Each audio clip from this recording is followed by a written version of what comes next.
அச்சச்சோ பொன்னகை ஆள் தின்னும் பொன்னகை கைக்குட்டையில் நான் பிடித்து கையோடு மறைத்துக் கொண்டேன்.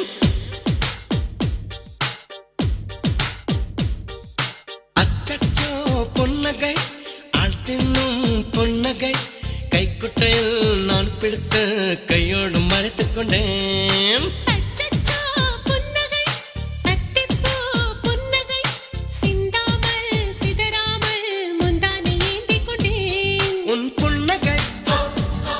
எனும் சாவியால் உன் புன்னகை எனும் சாவியால் என் காதல் திறந்து கொண்டேன்.